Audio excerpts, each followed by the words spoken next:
And on Good Morning Nigeria today, we will focus on making life easier for autistic persons.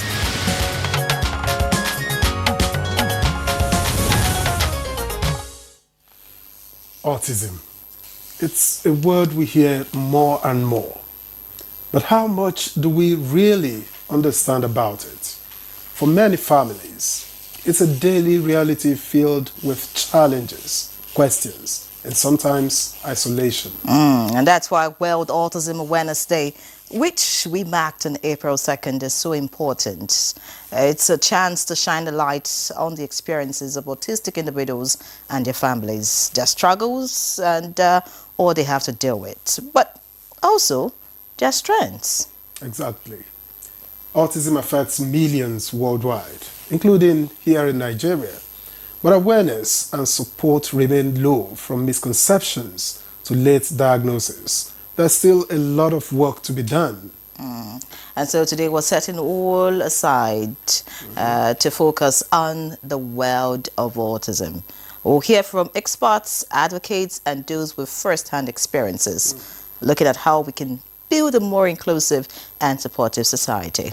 So stay with us as we explore the realities of autism, the challenges, the opportunities, the path to the greater acceptance. I am Victor, as a welcome to the program. Did I think I heard you say thank God it's Friday? I didn't say so. Okay, but I know you're happy it's Maybe Friday. before the end of the program, I'll say that. I'm Henry John. You're welcome to today's edition of the program. We're reaching you live on the network service of the NTA. This is Africa's largest TV network. In the course of the program, Chukwudi Abuja will join us for newspaper review.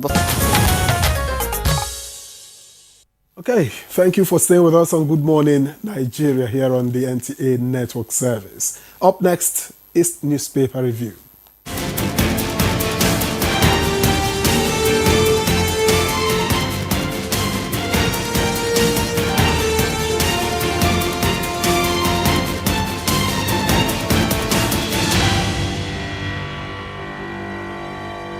It's another day to welcome Chukwudi Abuja to newspaper review segment on Good Morning Nigeria. It's good to see you again, Chukwudi. Same here, but don't elongate my weekly, chores. It's the last day to welcome Chukwudi Abuja this week. Mary, how are you doing? Very well. Hello, good to Victor. see you. Good morning. The prince is on duty again.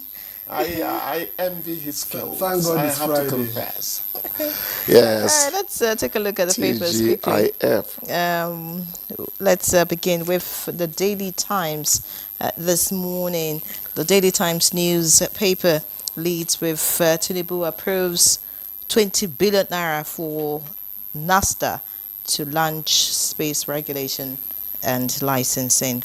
And away from that, we have PDP rejects Edo Guba Tribunal judgment.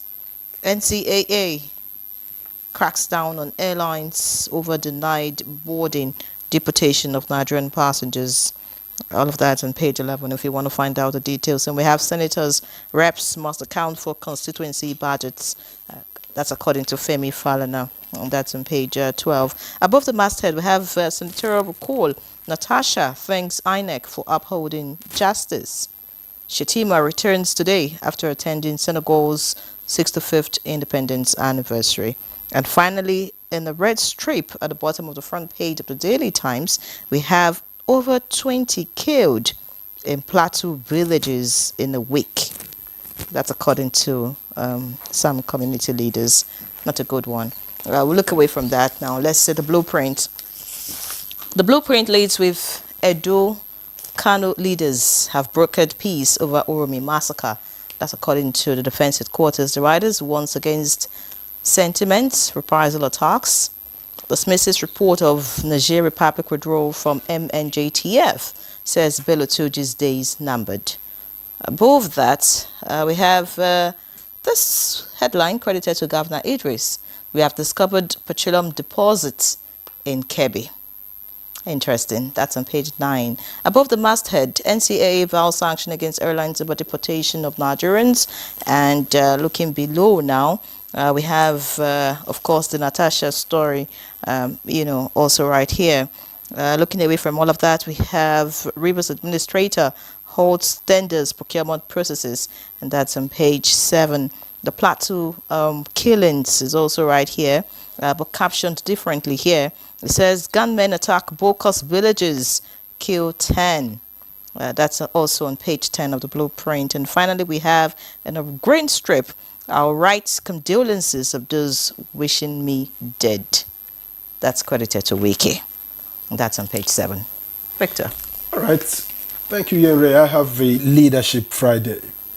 And the lead story here reads, Multinational Joint Task Force. Niger's exit will have security implications, DHQ warns. That story is on page 4 with a number of riders. Vows to eliminate terrorist kingpin Turji. Refutes claims of troops' welfare. Not sure what that means. Bandits kill 12 farmers, 10 others in Sokoto Plateau. Okay, and just towards the bottom of the front page of the Leadership, bandits fed us weekly, used us as shield. That's according to General Seeger, former boss of the NYC. That's on page 10. And beside that story, you have INEC rejects petition to recall Natasha. That's on page 7. And the tiny strips just above the nameplate. Lagos pensioners give Sanwo-Olu 14-day ultimatum. Lagos pensioners give Sanwo-Olu 14-day ultimatum.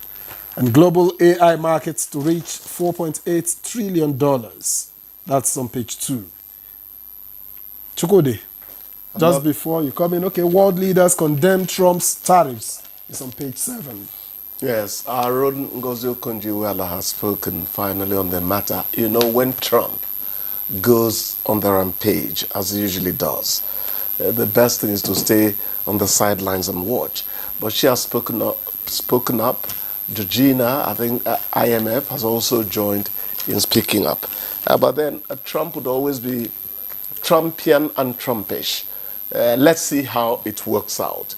25% on vehicle importation, and then varied percentages across countries. I think Britain got 10%. China is getting how many now? 54, 64? I've even lost calculation.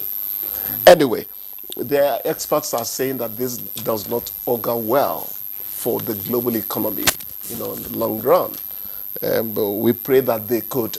Trump has a way of short term. Yes, Trump has a way of doing things. He could actually make this a bargaining chip. They might eventually settle for 5%, 2%. But that's what he's doing. That is exactly how. That's what he's doing. He's easily predictable. He's now looking for those, come and negotiate. Exactly. He took street trading into the White House. Let's see how it works out for the Americans. I was watching an interview of him while he was much younger. These ideas were the same. He's always been like. In fact, I relaxed my criticism of Trump when I found out that this man at 78 now. 78 is being true to Trump of 34, 35. He's same person. Exactly. So he's real. Oprah. Give it to him.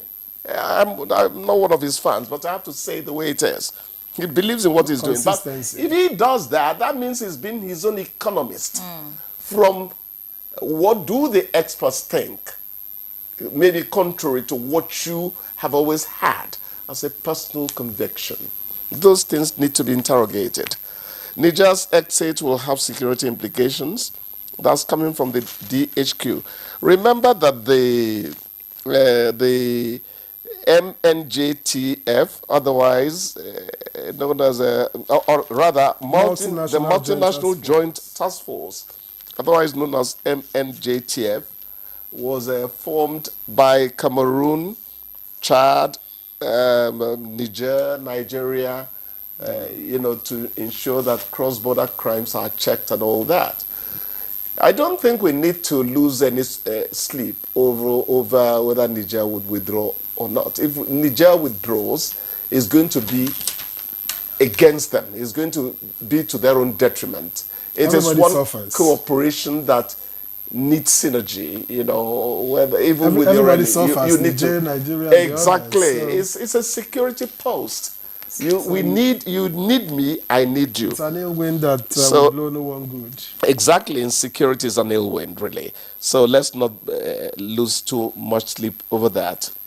The sad thing, almost horrifying, is that 20 villagers were killed in Plateau State in just 1 week. When I was in Jos, the allegation then was that Governor Jonah Jang is intransigent. He wouldn't negotiate with anybody. He wouldn't do this, he wouldn't do that.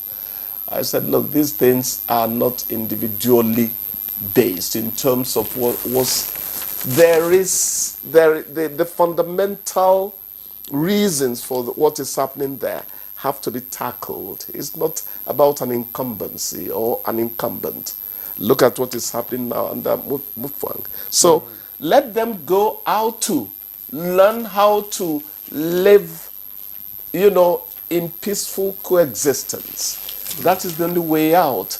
I pray that they will forge a way, because good old Plateau, my dear, is a wonderful place to be in. Home of you peace. Live your life. You are not looking at what Nyere would say about the shoes you have on, or what Victor would say about the cap I have on my head. Everybody is simple. That's Plateau. May God help them come back to... The Natasha Gates looks like we'll have something else by next week, at least some other stories. It was a non-starter. It was a cheap political move. This Natasha matter, my people say, if you don't know how to... If you're talking about Natasha, be specific of the Natasha you're talking about. Natasha Akpoti Uduaga. Okay, because there's another Natasha in the news. Oh, there's another Natasha. Okay, so it was a non-starter. And I was saying that if you don't know how to, it's not mourn. I don't know the meaning of Igobu, or the English equivalent of that word. But what they are saying is that if you don't know how to handle the death of a death you caused, it will later become a case of the person you killed, now ruling your life. For once, I am at my wit's end over what to substitute. Okay. I sympathize with you. Thank you, my dear. So Natasha should never have happened. The so-called recall moves. It was stupid. I'm sorry, but it was childish. And of course, it was out of bad blood. First of all, I still don't agree with the Nigerian Senate that Natasha should go on how many months suspension? 6 months. That's killing a fly with a sledgehammer. But I'm one of those who would ask you, did Natasha impugn Senate rules? Because that's where it all started from. But somehow it was not handled properly. And now we have a conflagration. That's what's happening. Men should not let ego, rule their actions. I think politicians will sort themselves out. Oh, they always will. I think she'll be recalled before the 6 months. That's my prediction. All right. Yes. Many thanks, Chukudi. I hear that we do not have, more time to go further with, some of the headlines. We've Thank said you. enough. But yeah, thank you so much. By the way, you said this is the last day for the week for you? Okay. Not my last Monday, day. Monday. Last day on Monday is just around the corner. By the way, so we'll see you. We'll see you on Monday. Have a great weekend. Thank you, You too. Thank you. Good Morning Nigeria continues just after this timeout. Please stay with us. All right, this is Good Morning Nigeria live on the network service of the NTA. And to begin our conversation, which borders on making life easier for autistic persons, let's take a look at this background report put together by our correspondent, Ibrahim Dan Hamidu. Imagine living in a world where everyday tasks feel like insurmountable challenges. A world where social interactions are daunting and sensory experiences are overwhelming. This is the reality for millions of Nigerians living with autism spectrum disorder. Autism, often misunderstood, is a neurological condition that affects communication, social interaction, and behavior. It is a spectrum, meaning each person experiences it differently. But one thing is certain: with the right support, people with autism can thrive. In Nigeria, efforts are underway to make life easier for autistic persons. Organizations like the Autism Awareness Foundation Nigeria are working tirelessly to raise awareness, provide education, and offer support services. From early intervention programs to adult employment initiatives, these efforts are helping to break down barriers and create a more inclusive society. Nigeria's First Lady, Oluremi Tinubu, on the 2nd of April, which is usually observed as Autism Awareness Day, has lent her voice to this cause, calling on all Nigerians to embrace neurodiversity, advocate for inclusion, and work together to create a society where every individual can excel. She notes that many individuals with autism continue to face discrimination in accessing quality education, healthcare, employment, and social acceptance. As we strive to create a more compassionate and inclusive world, experts and clinical psychologists specializing in autism, as well as special education consultants, will discuss the need for greater awareness, acceptance, and inclusion. All right, many thanks, Ibrahim Hamidu, for that background report. And let's begin the conversation by introducing our guests here in the studio. Let me begin with Dr. Dennis Richard Shatima, Chief Consultant Pediatrician and a Child Neurologist at the National Hospital Abuja. A pleasure to welcome you to Good Morning Nigeria. Thank you for having me, sir. All right, and we have also been joined here in the studio by Charles Uguoke, speech language pathologist. He's also founder and CEO at the Sunset Speech and Language Resource Center here in Abuja. Thank you for coming. You're welcome, sir. It's a pleasure to be here. All right. Also with us for the conversation is Sarah Moses, Director of Operations RIA by Maria Foundation and an Autism Care NGO. Many thanks for joining us. Thank you. I'm so happy to be here. All right. And joining us all the way from our Kano studio is Hajia Aisha Funsho. She is a registered behavioral technician and founder of KF Play Center for Special Need in Kano State. Many thanks for joining us, Hajia. For having me.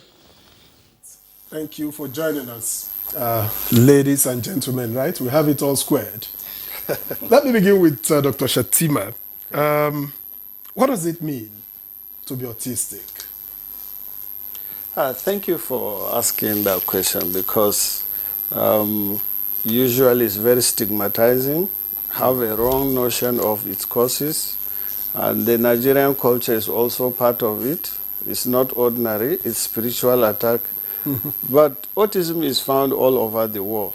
And just to answer you straightforward, it's a neurodevelopmental disorders characterized by limited speech, repeated behavior, and restricted interest.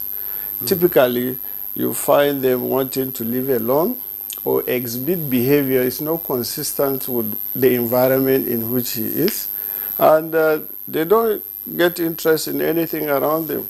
They are usually preoccupied by something they like, and that's all. And if you dare change the norm, they fight back. Even food, they test its consistency, smell what it is this something I'm familiar with? And that's how they generally behave. But like the name says, it's a spectrum, can be mild, moderate, and severe, depending on its manifestation. But the good news really, which we must thank the NTA for this, is this continuous awareness and let people know that it's not a death sentence. I have a family friend in the US. The son is working in one of the biggest companies simply because he got early intervention. You wouldn't even know he was autistic. He has gotten out of it. So the message Do you go out of it? Yeah, to Because a large extent. I hear adults, you have adults who are also Oh autistic. yeah, that's why it's spectrum. You know, when you do intervention, you are target, what do I want to achieve? Independent living and can live a meaningful life. Once somebody can live independent, he doesn't depend on people around him to take care of his basic needs. These are usually what you want. And you know, in the developed countries, if you employ people like that can do a particular job, they give tax relief, sorry. So you can see why their system works. And you can train them to a very, very, for somebody to work in Walmart, let me mention, must be somebody that has achieved a certain level of independence and performance.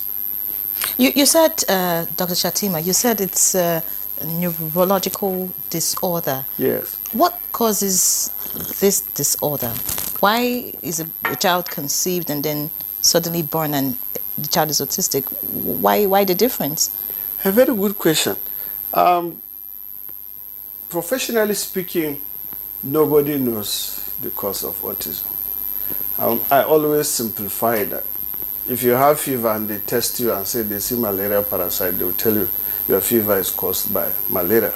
But in autism, there is no biological marker that you can collect blood sample and test and say, oh, this is what caused the autism. However, there are known certain risk factors. Top on the list is advanced maternal age or parental age. Before, they used to blame women for everything that got married late. But now, in autism, even the father's age too do contribute. And that is not far-fetched. We all know that as you are advancing in age, cell multiplication becomes prone to make mistakes.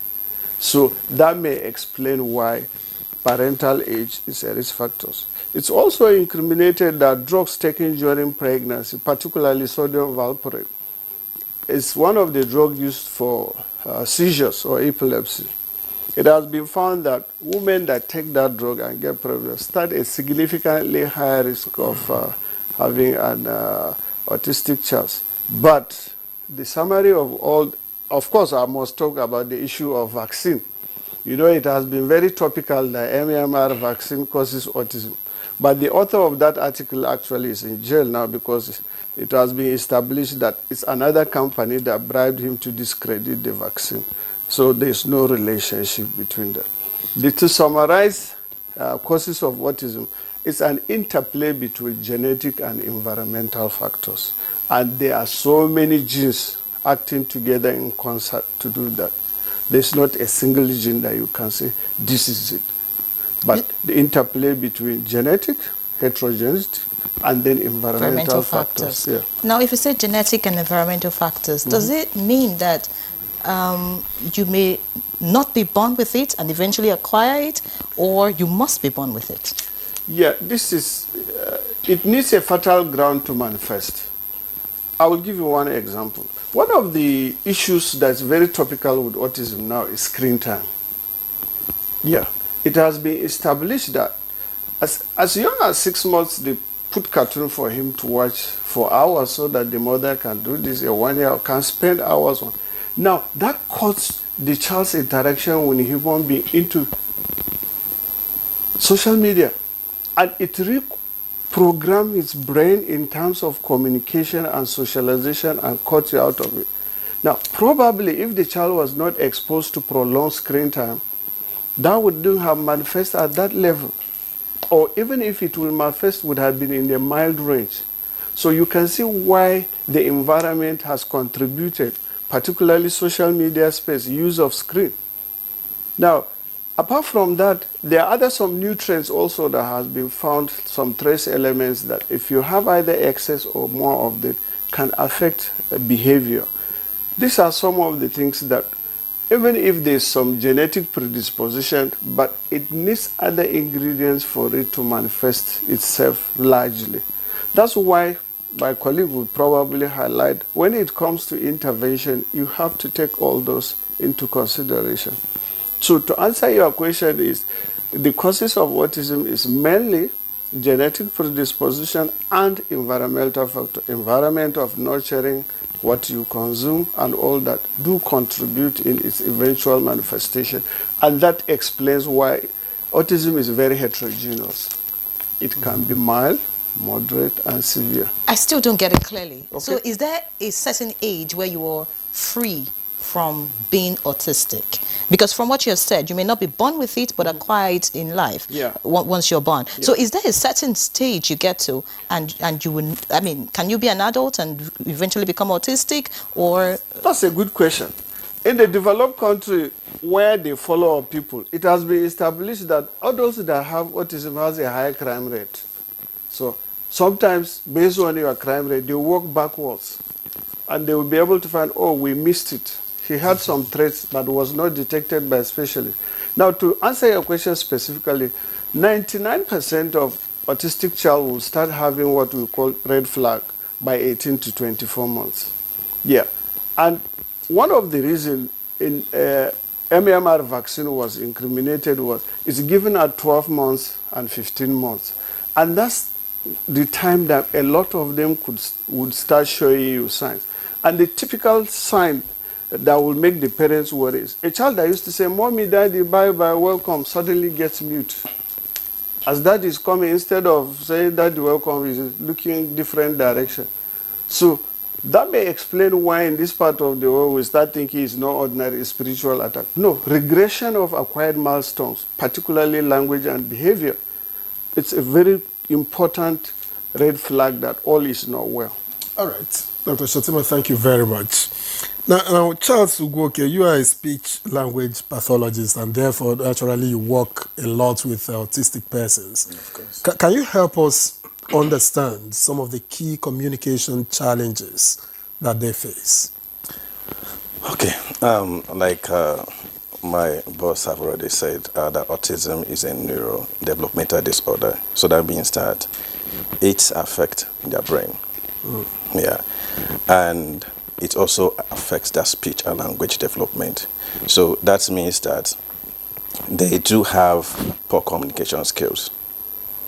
Now, it also do come with congenital selective mutism, where you see that these children, it's a speech disorder and also anxiety disorder, where children chooses or individual chooses when to talk, whom to talk to, where to talk, and total muteness. For example, on when to talk, for those that have developed some elements of speech, they can label some few items. But you might ask them, what is this? They will ignore you, not because they are stubborn, but at that moment, that anxiety disorder that affects their speech will make them not to respond to you. Now, but the moment you leave them alone, they will start saying what you ask them to say. So that is when to talk. So number two is whom to talk to. So they might choose maybe daddy to talk to more, then mommy, they will talk less. They might choose, like in a school, they might choose a teacher A or teacher B. Friend. It also depends on the bond. How did you bond with them? How did you relate with them? Now, where to talk? We have seen children that choose to talk more at home, but in the school or in the outdoors activities, they'll be mute. We have seen those that when they go out, they will talk, but at home, they will not talk. So it now depends on the environmental factors too. How did you bond with them? How did you gain their trust? Because there's this part of the brain that actually controls our emotion. This is called the amygdala. So it controls our emotions, and that it detects threats, fear, and anxiety. So once they feel that this environment is not safe for me, once they feel that home environment is not safe for them, it's toxic for them, they might withdraw. All right. But once they see environment that is very free for them, welcoming, they'll open up their mind. They will relax. So, and the last one, it can actually be total muteness. They might have the ability to talk, but because of that selective mutism, which is congenital, I mean they were born with this disorder, so they will just have it on their own. And there's this research that says that children with autism do develop, their amygdala do develop early, from 6 to 12 months. It develops early, and that can trigger that anxiety issue because it controls emotion. Now, you also their social interaction. is also being affected too. So they would love to play alone. And while they're playing alone, like what my boss said earlier, that screen time do affect them. So they will be having what we call delayed echolalia, repeating what they have watched through that screen time. So when other kids want to talk to them, they will ignore them. They focus on what they have watched. So they will have what we call delayed echolalia, or what we call scripting. So, and that is why we do encourage parents to please do a way to keep that screen time. I mean, that tablet away from them, the cartoon away from them, interact with them, engage them, take them for outdoor activities, play with them, go to parks, let them mingle with other kids. So for those ones in the school, what we do is that, because it is a holistic effort, we now collaborate with teachers, because now there's what we call generalization. If you can talk to me, talk to others. And that is why in my center, we do not pair one therapist with only with one child. Two must be involved. If you can answer therapist A, answer therapist B, will now take you to the classroom, respond to the teachers, respond to your peers. If it is a home therapy, we involve the parents to be involved. All right. Many thanks, Charles Oguoke. Let's get to Sarah now. Moses, your organization, your foundation deals with people living with autism.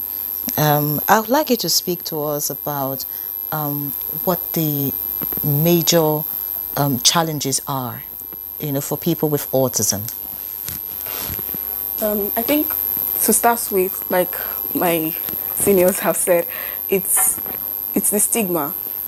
So beyond awareness, I think Nigeria has, taken active steps to raise awareness, but then the stigma still exists. So people know about autism, or they have an idea of what it's like, but then they don't want to associate themselves with the community. They don't want to associate themselves with the individuals.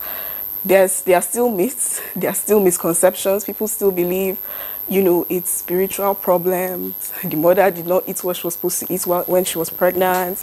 It's punishment from God. We've heard so many things. So there are still misconceptions, there are still myths and so on. So the stigma is there. And because of that stigma, it's difficult to accept them. So beyond awareness, we need to also preach acceptance. So acceptance looks like, dispelling the misconceptions, letting these individuals know that we accept them. They don't have to be neurotypical. We accept them how they are, and then including them in society, meaning that the society makes provisions for them, their education, healthcare, and then even work. It's very difficult to find, an organization in Nigeria that would want to employ members of this community. So that is the major challenge. But in your dealings with people with autism, have you experienced someone who moved, from the spectrum? Dr. Shatima was talking about someone, outside the country who, is living a normal life. Have you experienced anyone in Nigeria that, eventually left the spectrum? So we've seen people, well, I wouldn't say left the spectrum. I would say has achieved a level of independence. So we see that they start out, with certain things that they can't really do. They are differently abled. And then with the right intervention, they improve. So I'll give you an instance with nonverbal children. So you find that in the beginning, they can't really say much. Then later on, they start trying to, say words. And then they start trying to pull sentences together. So you find that there's an improvement. So the goal at the end of the day is independent living. So while they may start at one end of the spectrum, they may move, to another end of the spectrum. So there can be improvements. All right, Sarah, thank you very much. Let's get to Kanu, where we have Hajia Aisha Funsho.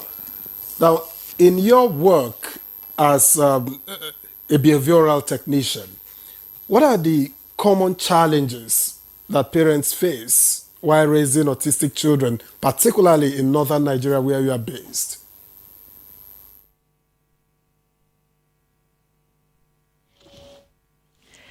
Good morning once again.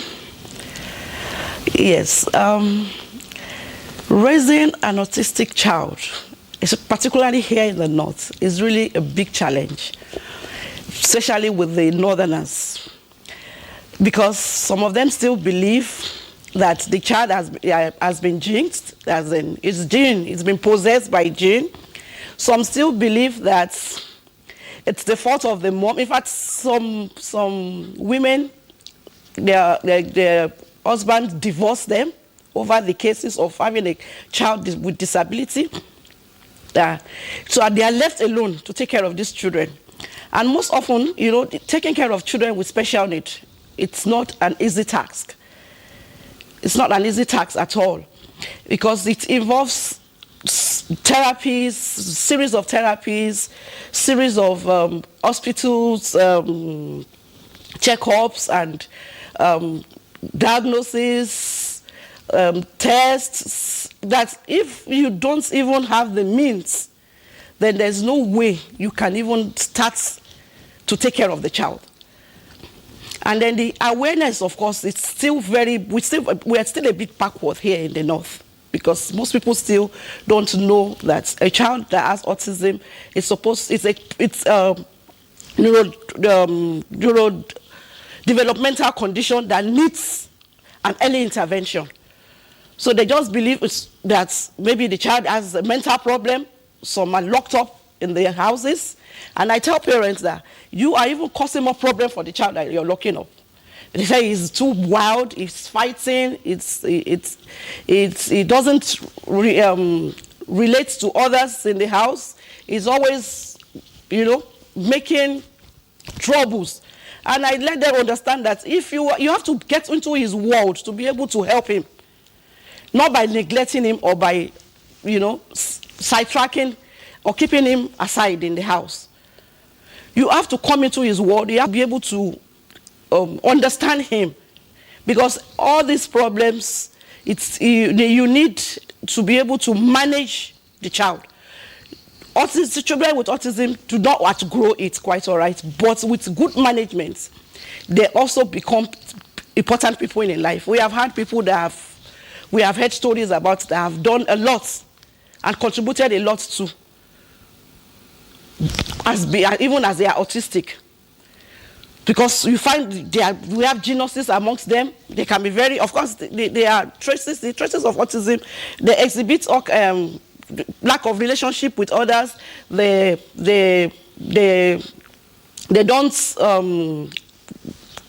easily gel with people. They find it difficult, with a relationship with people and communications especially. But the doctor in the studio had already said, there are cases that are mild, moderate, and severe cases. We have the ones that are verbal and the ones that are not verbal. And we have even the ones that are not verbal that we have been able to manage here at our own center, and they are now talking. So everything boils down to how you are able to manage them when they're still very young.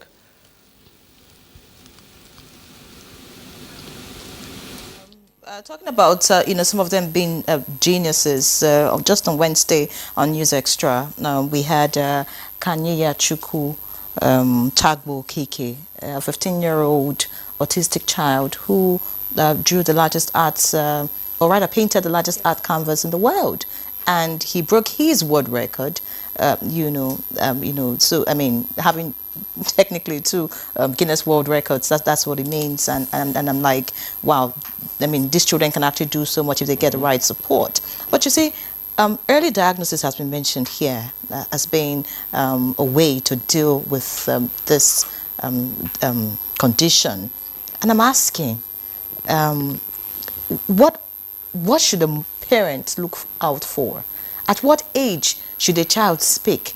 At what age should you be confirming if your child is autistic or not? What are the signs, because I mean, for a 6-month-old baby, you may not really be able to put 1 and 2 together, especially if you're not a medical expert. So tell us, doctor, what should we look out for?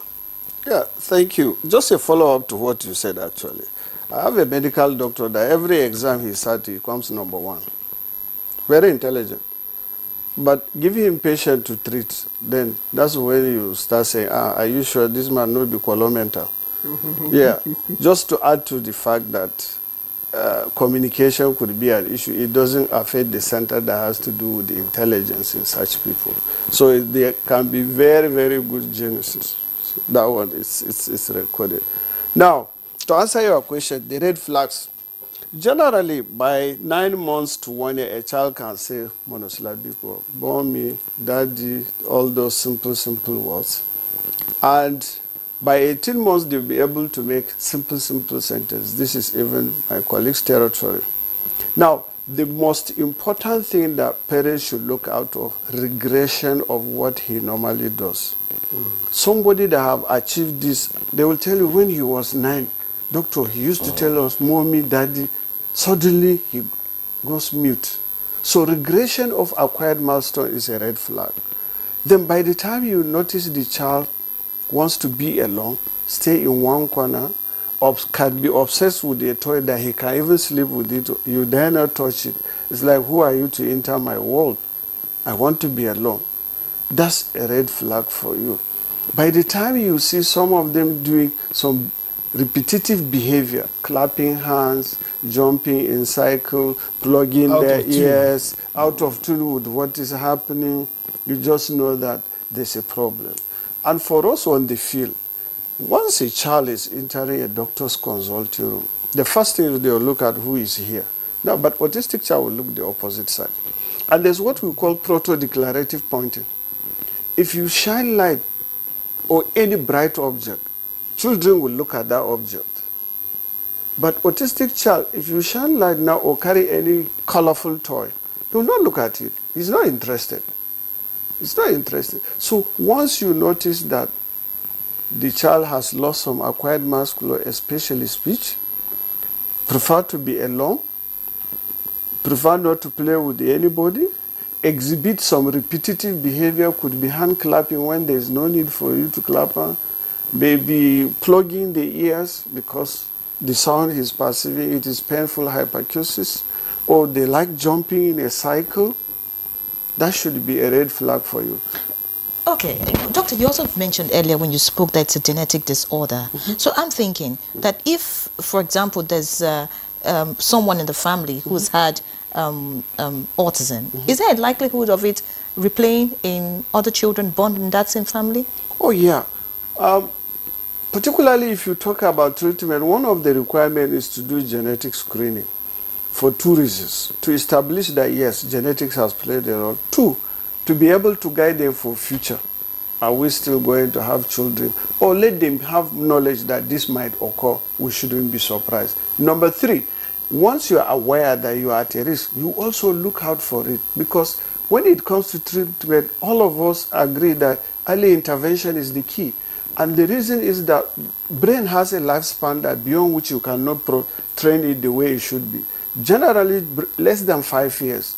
That's a grace period, the plasticity of brain you explore, and therefore start your intervention. But they will bring a child 14 years for you to come and train.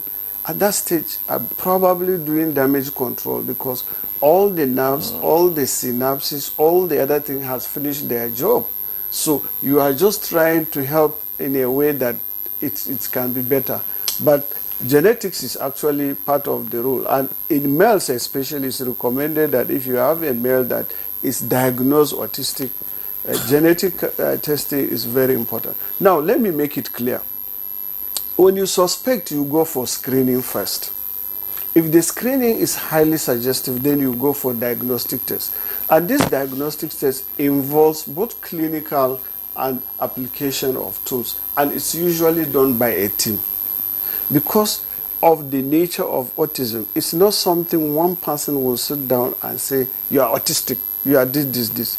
The standard protocol is the team, as neuropsychologists will assess, pediatricians, neurodevelopment will assess, and sometimes even the teachers, because like my colleague said, they can change behavior in different environments. So you need to add those together and say, yes, the diagnosis is this. So there's a screening test, which is what the developed countries recommend, that children between 18 to 24 months should go for screening. There are pros and cons for that. Some say it's going to be very expensive. Why not just do it for those that have red flags? So that's how we go about it. Now, talking about early diagnosis. You know, let me ask Sarah now.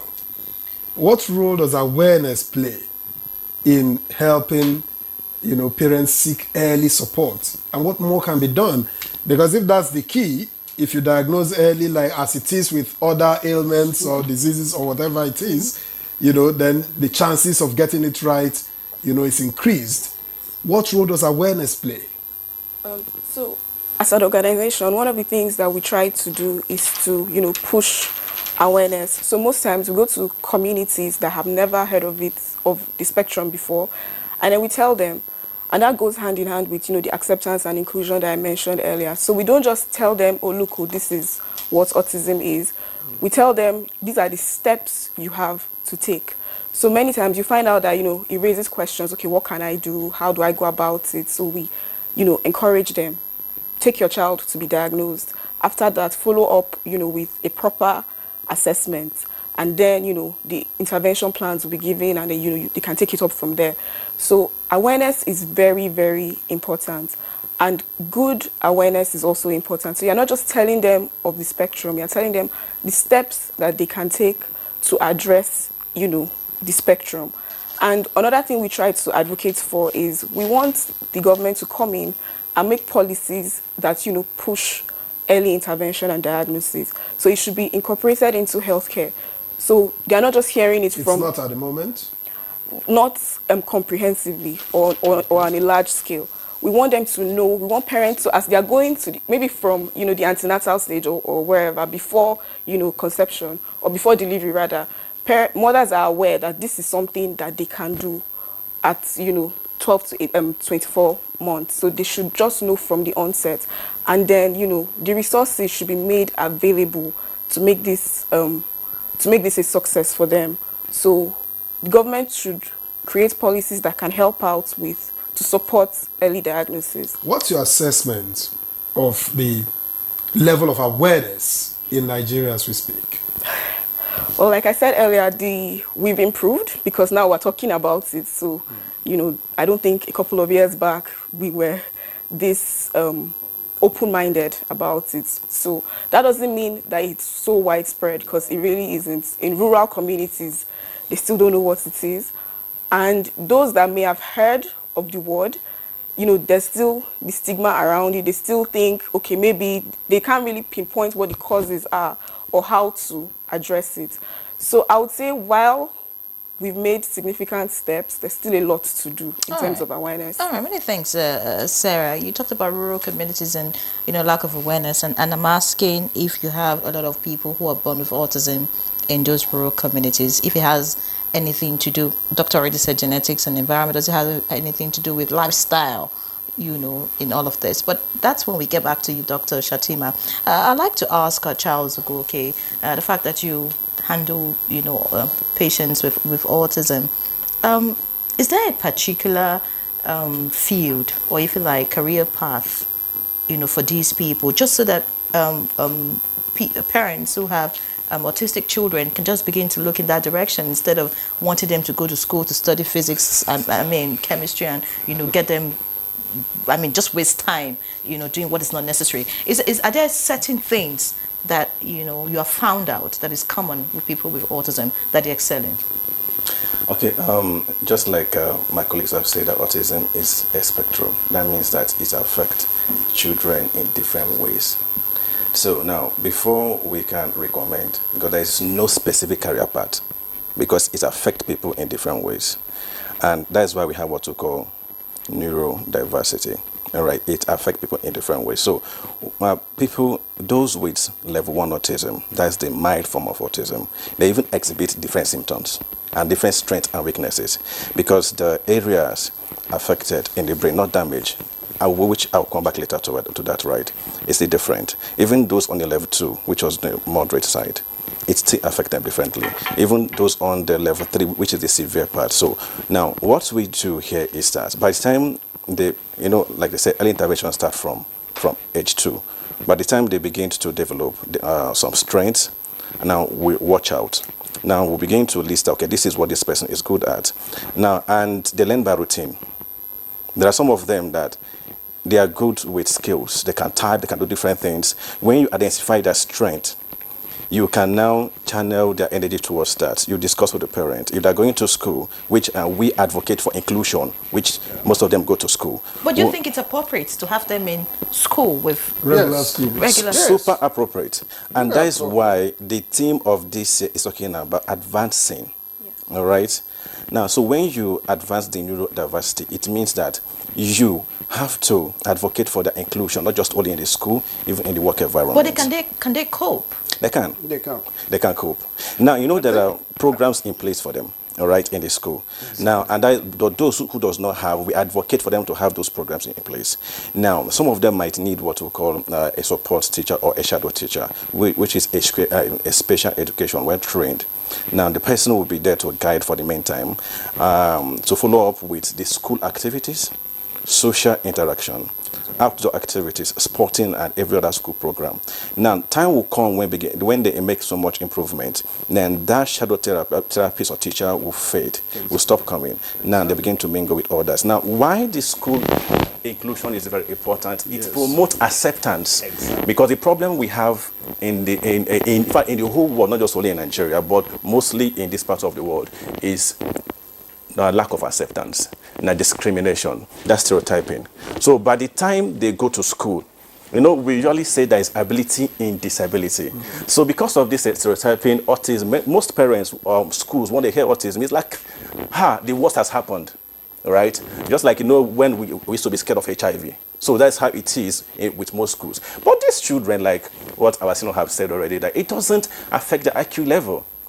So by the time they go to school, they can see abilities. Now, so many of them, those ones on the mild to moderate level. But the fact that they don't have interest in certain things, like you already mentioned, that what other children will run towards, they're running away from. So, I mean, how would they deal with schoolwork? Yeah, I am happy with what my colleague is saying, because if we don't allow them go to regular school and then with a shadow teacher, they will be worse off. Of course. One of the challenges we found is that when you hear special school in Nigeria, they dump blind, then autistic child, try it and see if he will not get worse. Because his limitation is not like the others. And that's why individualized care is very important. They go to normal school, but they shadow teacher that address their peculiarities, while they still have the benefit of interacting with age mates. And let me tell you something, even the speech, the more they play with their mates in class, fight this one, because the teachers are already made to be aware this is his limitation, it's not a deliberate stubbornness. You find out that they do very well. It's very, very important what he said, that it has to be inclusive. Otherwise, if you segregate the stigmatization, it's not ordinary, it's spiritual attack, all those things that is very, very prevalent here will continue and will not make headways. All right. And that goal of inclusion, let me tell you what Martin that it does, like what my colleagues have said already, that many sees it that it is a spiritual attack, it is my uncle in the village, it is my neighbor because I was pregnant, they were not happy with me.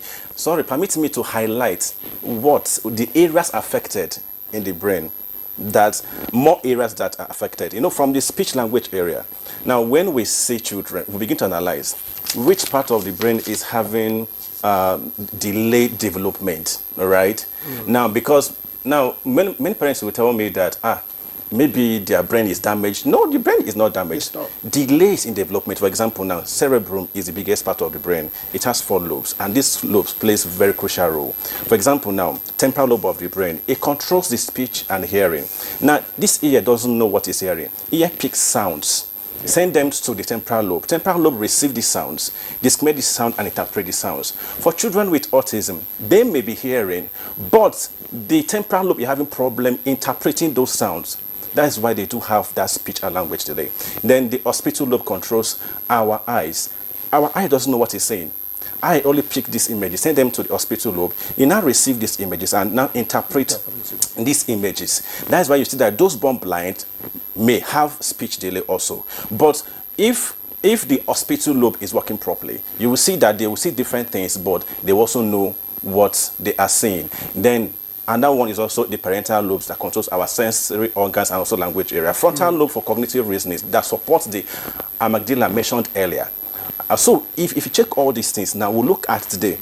Now, where is this child now? What can we do? Now, we have 6 stages of language development. I will just summarize it. One is 0 to 6.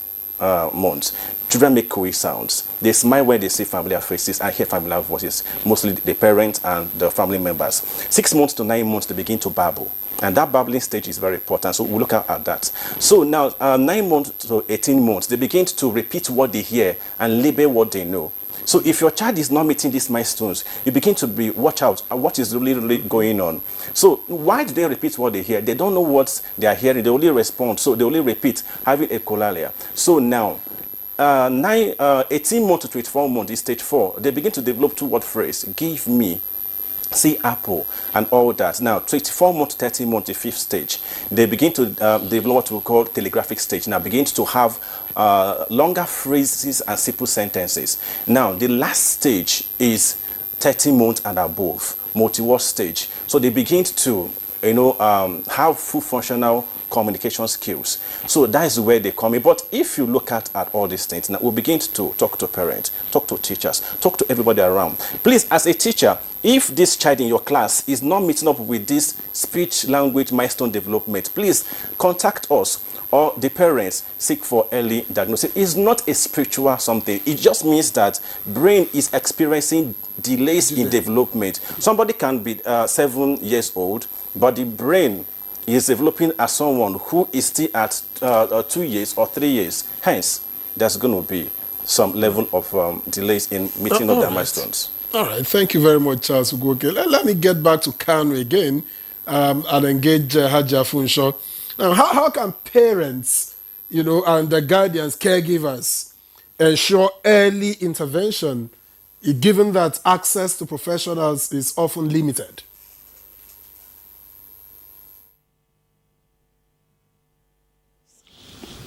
Well, as parents, and knowing that early intervention is very important, we try to make awareness and let the parents know that even though it is of limited, most people, they will complain of finances and availability of the therapies or even the schools. There are limited schools that absorb all these children with autism, because they believe that it's not easy taking care of them. So it's not always easy. You find parents complaining most of the time, except very few people take it upon themselves, like us as caregivers in Kano here, to see that we are able to give these children the interventions they need. But we still employ organizations, individuals, and stakeholders to come in and help to reduce all the costs of taking care of these children with special need. We as caregivers don't only even deal with autistic children alone. We have all the forms of disabilities, CP, Down syndrome, name it. And I would tell you today that it's managing disability. It's one of the most difficult things in Nigeria today because of the high cost of living, on medications, on hospital bills, on therapies. So it's always alarming, especially when you see parents come to you to cry to you. I don't understand what is happening to my child. I can't even place what to say it's wrong with him. Today is like this, tomorrow is like this, and I don't even know where to go to.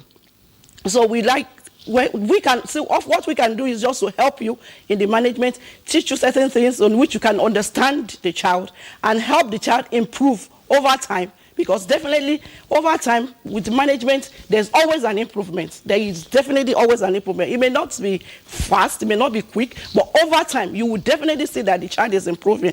So we just keep encouraging that. And we are still hoping, we call out to the governors, to the stakeholders, the governor of Kano State, we've written severally, so come and help reduce what parents are going through, what parents have to sacrifice because they have a child with special need.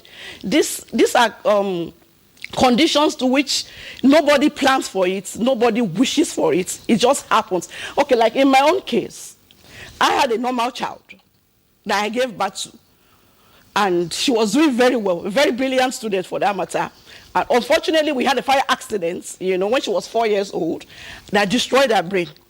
And since that time, I had to take care of her. She has been I won't say she's a liability but she needs all the care, all the supports as a caregiver to give her to live an independent life. And I have been doing that now for the past 13 years. But having to manage a child with disability, I know I have one, I've been doing one, so I know what it feels, I know what it entails. So I feel parents when they come to you and tell you that I'm tired.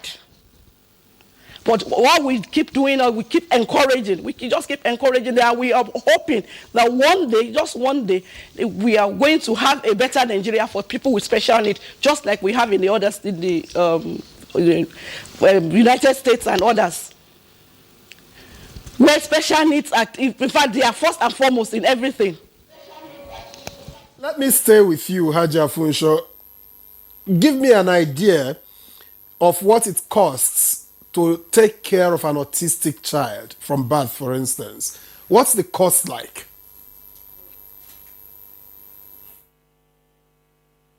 Wow, it's a lot, sir. It's a lot, starting with, because, you know, they start to, most times, like Doctor has explained earlier, they start to exhibit these characteristics from when they are 2 years old. That's when you start observing them. You see, and flapping, tiptoeing, banging of head down. So you have to start taking for diagnosis, which most people don't even. In fact, it takes some people 5-6 years before they know that their child has been diagnosed with autism.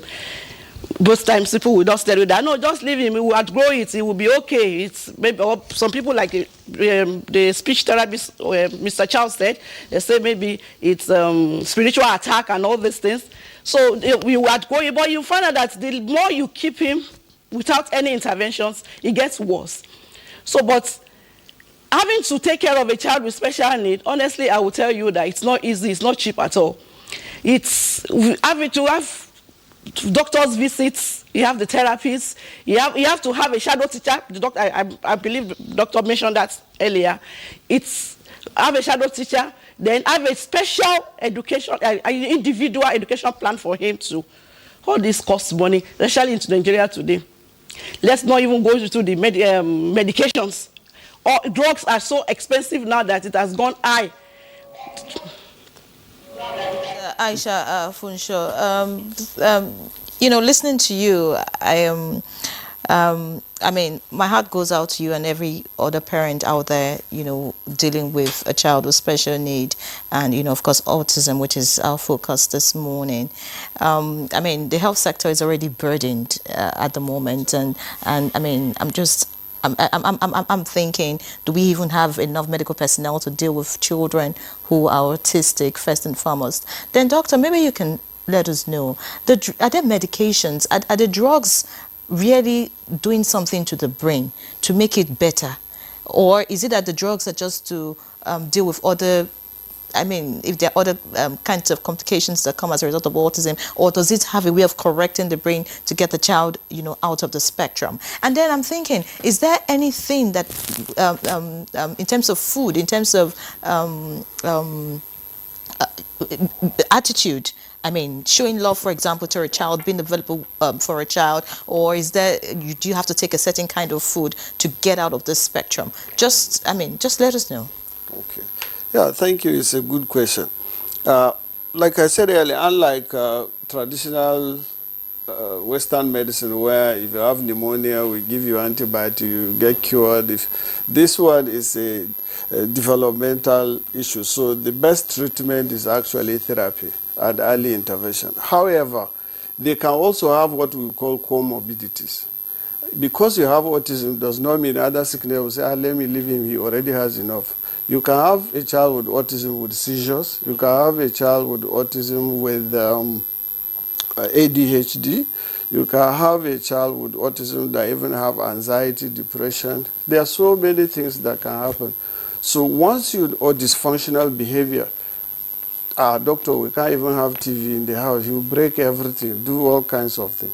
When it gets to that level, yes, there are medications that can address those ones. But it's not the primary illness that we are talking about, which is autism. But for autism, it needs therapy, intensive therapy and early intervention, consisting of so many specialists. Speech and language pathologists, thank God my friend is here, which is a very scarce commodity for me. I always tell parents, special educationists, even nutrition. Nutritionists are also involved because, like I highlighted earlier, that once they stick to a particular type of food, it's very difficult for you to change them. They rely on taste and smell, and once it's not what I'm used to, I'm not going to take. So, to answer your question, yes, there are some medication for handling comorbidities, like epilepsy. You can put them on anti-epileptic drug. ADHD, hyperactivity disorder, you do that. One key thing I always tell parents is that they should try and reduce refined sugar on somebody that already have behavioral issue. Because I used to tell them in literal language that giving them a lot of refined sugar make them behave like somebody that took sapele water, makes them more hyperactive that day. Yeah, of course. Yeah, I used to tell them that anytime you see him being so aggressive, do 24-hour dietary recall. You'll be able to pinpoint this thing has a lot of sugar and he took it. And sometimes they like it. Simple banana. A lot of people don't know banana and plantain affect their behavior because there's a chemical inside called serotonin. And if I ask parents, they say, Jesus, this is what he eats every day. He likes it. I say, yes, he will like it because of the effect of serotonin on his brain. You understand? So I always tell them, don't cut it drastically the African way, the way we address problem. Because his body is used to it, so you reduce it. Instead of daily, you can now make it alternate day and all that. Oh, doctor, I didn't know that. I say, yes, you didn't know. So these are some of the, of course, we talked about screen, which all over the world now is being blamed. If we are to apportion blame, I think screen will take like 30% of the cost. And most parents will tell you, oh, doctor, we are guilty of that. We didn't know. Oh, doctor, honestly, we are guilty. He can be on screen for 8 hours. He can be on screen for... Apart from the straining of the eye that gives headache, causes short-sightedness, the screen rewire the communication, the way the brain communicates. Is that why we're likely going to see more autism cases in urban areas than in rural areas? Yeah, it's possible, but it's multidimensional. One, screen could be, but awareness is also better in the city than we are still battling witchcraft and wizards in the villages. So if you go and mention autism, they'll say, this man don't come from Abuja, or this is their long terminology. I've not get food to eat, what in the autism? You know the typical Nigerian mindset. But I call Abuja mothers Yahoo mothers because even good money they Google. To be honest, some mothers, once they see that behavior, they type autism. They'll come, oh, doctor, all the thing Google put my son has, I'll laugh. I said, there's no sickness. If you type, you won't think they're writing about your own. So don't develop stroke because of what Google says. The ideal thing is this is the process. And it has helped. Fantastic. All right. Before we go break, I'm sorry, Yeri, let me quickly take Sarah. Do you think that these regular schools are supportive enough of autistic children, or do you think there are would you recommend certain policy changes to better accommodate them? Well, I would say that for government schools, a lot more could be done. A lot more could be done, and And private? And private, well, private, yes. For government and private, yes. But I think we should start with the government schools because for private, they may have some level of discretion. So if we want to start with, policy, it should start with the government schools. There are limited schools in Abuja, not to talk of, in the whole of Nigeria, that welcomes special needs. And then the ones that do, you find out that they lump all of the special needs together. So the blind, dyslexia, autism, everybody that has one form of disability or the other, they are put together. And that's not the best. So like the doctor said, you find out that the child will get worse. The autistic child will get worse, being in that kind of environment. So I think everybody is dealing with something. Exactly. So the things that they didn't have before, they may pick and then it gets worse. So that's All right, let's go on this break so that when we return, we'll begin to talk about how to make life better for the autistic child. Please stay with us. All right, many thanks for staying with us. We've been discussing making lives better for autistic persons on Good Morning Nigeria, and a lot of issues have been raised. But shall we begin now to talk about how to really now make lives better for the autistic person? Charles, how do we start? What needs to be done by individuals, by communities, by government, and maybe by those affected?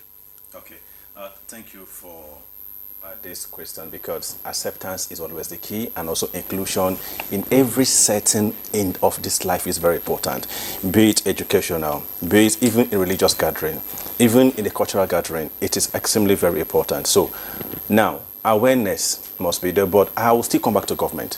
One, here, this is what government can do: policies, and that will actually address this. One, for schools, there must be a policy that addresses inclusion of children with special needs and autism inclusive. In that inclusion, there should be a policy that says that, one, no child with autism or special needs should be discriminated or rejected because of this disorder. Now, that policy must be enacted and also implemented, effectively implemented, to address this concern, because so many parents, they will take their kids to school, but schools will reject their kids. That discrimination is there. Number two, there should be a policy that will address that. Every school, whether government or private, should have special educators and other professionals that should address the needs, learning needs of these children with special needs. That policy must be there. And again, there must be a policy that every school or most schools should have what we call special needs centers, like a unit. In that unit, where these children can be pulled out to reinforce what was taught in the classroom. Now, because there is a goal called IEP, Individualized Educational Program, because what you are being taught generally in the classroom, their own should be separate, because their strengths and weaknesses are different. So every school should have IEP for these children that will address their strengths and weaknesses. For example, now if they are doing 10 subjects in the classroom, this child, after assessment by the team, doctors, speech pathologists, even educational psychologists, teachers, and everybody, we can agree that this child may not be able to cope with this 10 subjects. We can now accommodate. That's why we have what we call accommodation and modification. This child can do maybe 5 subjects, and you can allow the child to do 5 subjects. Right. So now there should be accommodation and modification in every school, not forcing the child to learn every subject that every child is learning in the classroom. Because they are not the same. They are not the same. That's where we have what we call neurodiversity. Our brain are functioning differently, but we still have our ability to do things in our own way if we are being allowed and helped and guided properly. So every school should have what we call a special need unit, where now these therapists or teachers, special educators, and others can actually have one-on-one intervention with these children, where they can return to classroom after that intervention. Many thanks, Charles. Okay, that's a tall order, really. I'm just, thinking, how many schools will be able to meet up with all of these, recommendations that you have given. But I mean, but we can take a step, really, and try to get all of this, done. Dr. Shatima, I'd like to hear from you what you think we can do, really, medically now, medically speaking, and of course, what you think government can do, focusing on the Ministry of Health, in trying to make life easier for people with autism. Yeah, the stand of Ministry of Health on neurodevelopmental disorder is actually weak. Why do I say that? They can formulate policy, but the follow-up and enforcement, it's not being done. And they actually hold the key, because The Minister of Health and Education hold the key for these people because they are the very key components of what this. If they can liaise with the Ministry of Education and then come up with a policy that is enforceable, that's fine. And one of the key things, in the developed country, they can even start putting it in curriculum. Medical school curriculum, even in secondary school, there's a condition called this. This will help create awareness and also make people to even dig. What is this autism and all about it? Now, coming to the ones that probably have come to the hospital, it's very important that we have specialists that can conduct a diagnostic evaluation. Like I said earlier, there's a screening test where you remove, oh, this one, based on the screening, there's no sign. Let's see him in another 1 year or so. But the one you screen and you know, oh, there are evidence that this child may be on the spectrum. Let him go for diagnostic evaluation. That's when the neurodevelopmental specialist will now do a comprehensive assessment. And if the conclusion is yes, he's on the spectrum, they will even be able to categorize as mild, moderate, or severe. Then treatment plan comes in. It's very important that it's multidisciplinary. Nobody handles one. My colleague cannot be speech and language pathologist, special educationist, nutritionist, treatment. So, and the team sits down then and plan how do we manage child A. What is his strength? He will do his own assessment and say, oh, in the next 3 months I will be able to achieve this, and this. The psychologist will do his own. Presently he's like this, like this. So it's a teamwork, concerted efforts, and the requirement is that intervention should be at least 15 to 25 hours per week. You can see why the cost is enormous even in the developed country. That's the ideal requirement. But talk less of a setting like ours where things are very rudimentary. I give it to the NGO and people like Mr. Charles that actually take on the battle, but otherwise it would have been a more disastrous situation because they are doing their own bit. Government should support them and encourage them to do more. Coming to the issue of every school, usually, even in the resource-rich countries, you can't put all those things in school. It's going to be capital expensive. But you train people that can identify and send them to centers that are well-funded, well-equipped, and all that, so that it also helps in conservative. But you have teachers, because autism is what we are talking about. There are other learning disabilities that can be picked. You see a child cannot read, but he can write very well. Or he can read, but he can't write. Yeah, so there must be process in place to identify them so that they are appropriately placed. So as we, the doctor aspect of it, generally our role is, if there's other comorbidity, we'll address that. If there's dysfunctional behavior, destructive and all that, there are medication that can calm him down. If he's in addition hyperactive, there are also medication and behavioral therapies that can help with that. The nutritionists will also address their nutritional aspect because they are prone to constipation and all that. So that also we can work in conjunction with the nutrition department. But very importantly in autism, the parents, like Mr. Charles said, inclusiveness is very important. In fact, the parents undergo some rudimentary training as well, such that within the weekends, they act as a stopgap in what has been done from Mondays to Friday, because the intensity of the intervention also matters. So that's what we can do as far as the medical side. Right. Thank you, Dr. Shatima. Sarah, I'm just wondering, what manner of emotional and psychological support is needed for families with autistic, children? And by the way, those of you in advocacy, how, what level of funding is available for people with special needs, particularly autism in this case? So I believe that for the autistic child to thrive, their parents and their guardians, their caregivers also have to be supported. So for them to, give the children the appropriate care they require, we've established that, from Monday to Friday, they are at school or at center. So where that stops, during the weekends, the parents and the guardians continue.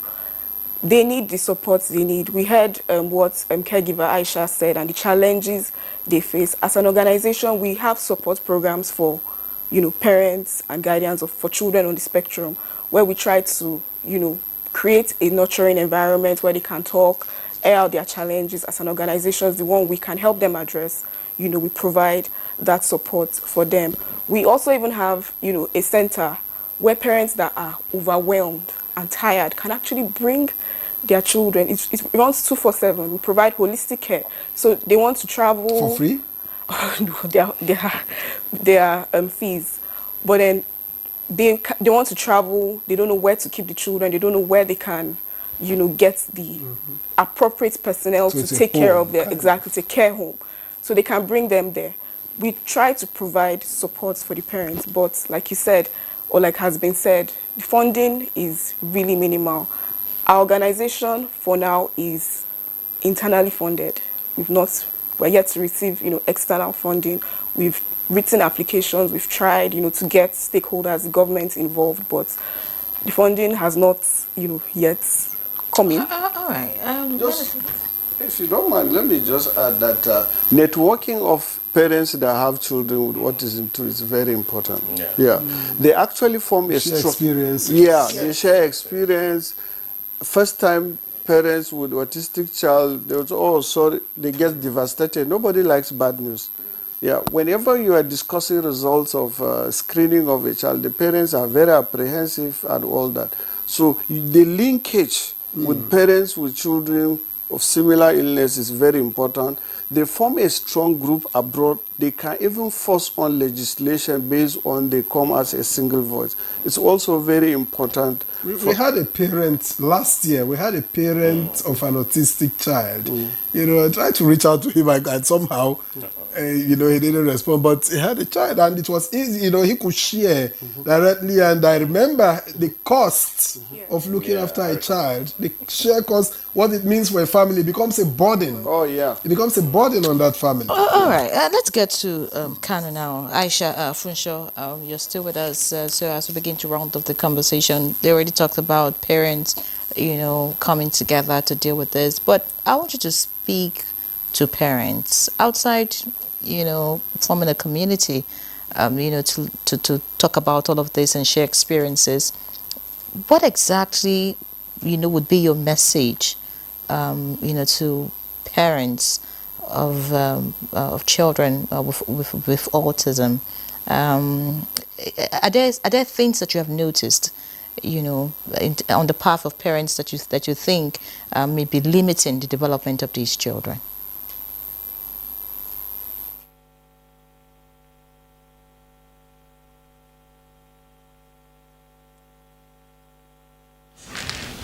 Hello. Sorry, can you come again, please? Aisha, if you can hear me, I'm asking you to speak with parents as we round up the conversation, just in case there are, signs, or if there are habits you've noticed amongst parents that may be limiting the development of these children.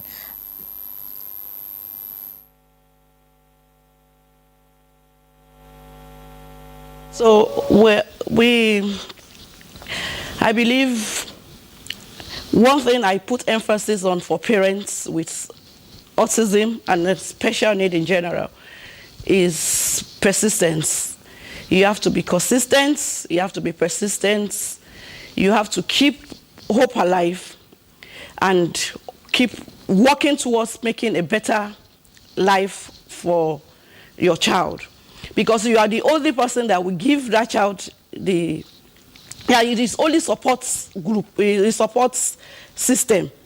It is only you that will give the child that encouragement to be able to have an improved and appreciable life. And in so doing, like we personally, we believe in celebrating every milestone. Every milestone that the child achieves, we celebrate it, we encourage them, we give them hope. And just like we have to awareness day for autism, April 2nd of annually every year, same goes with other special needs like CP, I think that is celebrated in October. Down syndrome was sometimes last month, in March. And then we have those ones that are visually impaired too. I think that should be in January, Braille's Day. So all this awareness is just to keep encouraging and making people understand all the diversity we have with special need, all the different classes of people living with special need. And then by so, even personally, our own center, which is KF Place, we started a movement to keep encouraging parents so that they keep, because we believe some people still shy and still, maybe because of the stigmatization, like the lady said earlier, they still don't want to be identified with children that have special need. So we go up a long way to see that we give special need another face. In fact, like our motto says, putting smiles in hidden faces. Putting smiles in hidden faces, because we believe these children are the ones that are hidden. But there's a better awareness lately because we find people coming out with these children to be taken care of.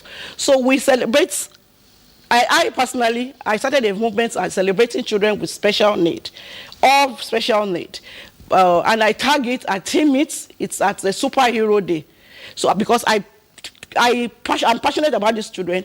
If you see me with special need, they call me Mama Yara. So I call them superheroes. I call their parents super mommies. I am a super parents too. I have super teachers, super nannies, and all those things, just to keep encouraging us and keep building people's morale. Because honestly, when you look at everything that involves in taking care of people with special need, it's only God that can reward everyone doing it. I'm sure Dr. knows, Mr. Charles is aware, and everything that it entails.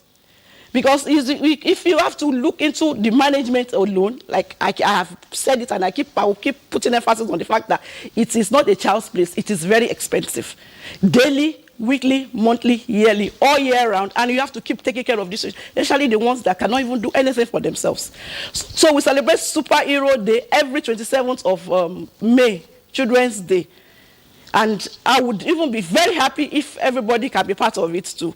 You can also, organizations can join us, organizations can support and sponsor the program so that we can have more children all over the world, celebrating a Superhero Day for us.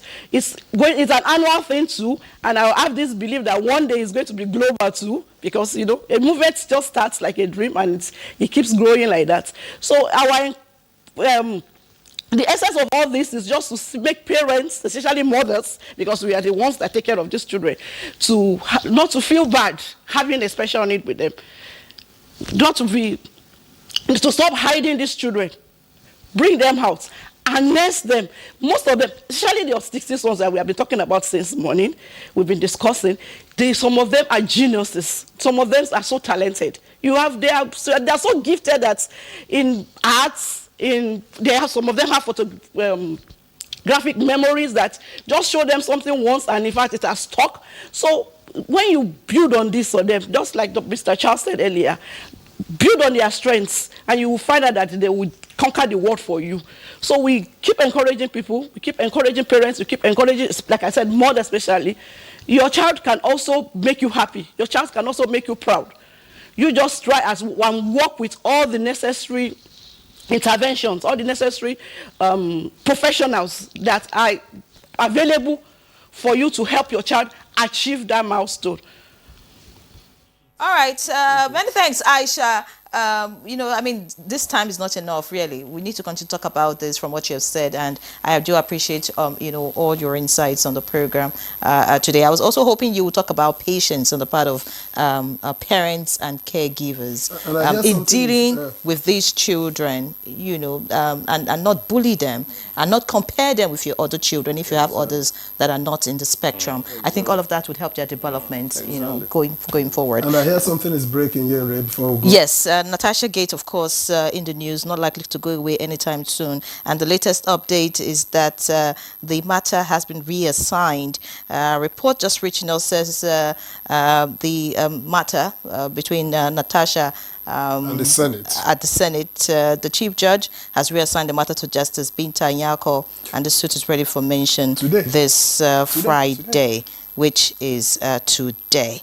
All right, so you want to keep your ears, for that. And of course, the NTA will give you all the details. Doctor, 30 seconds, your final words as we round up the conversation.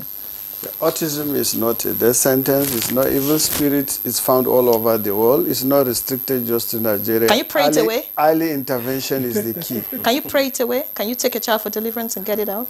You can pray, but you still need to do your basic due diligence. things, yes. All right, thank you so much. Speak to in 30 seconds as well. Speak to a family struggling with an autistic child. So, to the families struggling with autistic children, you're not alone. There are, now that there's more awareness, there's a host of people that are ready to support you. Don't be shy. Come out and, state what you're facing, and you will get the support that you need. All right, and Charles? Okay. A simple message, perhaps the government, what simple intervention can make life easier for autistic persons? In 30 seconds? Okay. So, for government, they should come up with programs to train professionals, support parents, so that it can be easier for them, and also create more awareness for early intervention. So that parents will not keep their kid behind. Early intervention. Thank you very much, Charles Ugoke, speech language pathologist, CEO, founder, Sunset Speech and Language Resource Center, Abuja. Many thanks for being our guest. We appreciate you. Continue to do the good work you're doing, and we hope to hear more success stories. Thank you so much. Sarah Moses, Director of Operations, RIA by Maria Foundation, and an Autism Care NGO. Many thanks. It was a pleasure to have you. You are a part of the NTA family, by the way. So, thank you so much for joining us. Aisha Funshaw, a registered behavioral technician and founder of KF Please Center for Special Need in Kano State. Many thanks for being our guest, and of course, looking forward to more engagements with you. Continue to do what you're doing. The world is watching. And yes, Dr. Dennis Richard Shatima. Fantastic. Shatima, not Shetima. Take notes. Chief Consultant, Physician, and a Child Neurologist at the National Hospital of Abuja. It was a pleasure to have you. Thank you so much for your insights, and may God continue to bless you for all that you do for the children with this spectrum. Thank you. All right, so that's Good Morning Nigeria this Friday. My director is about to come into the studio. I have to go. I'm Ian Ray-John, living locked on the NTA. And I'm Victor. As a great weekend beckons, let's seize it.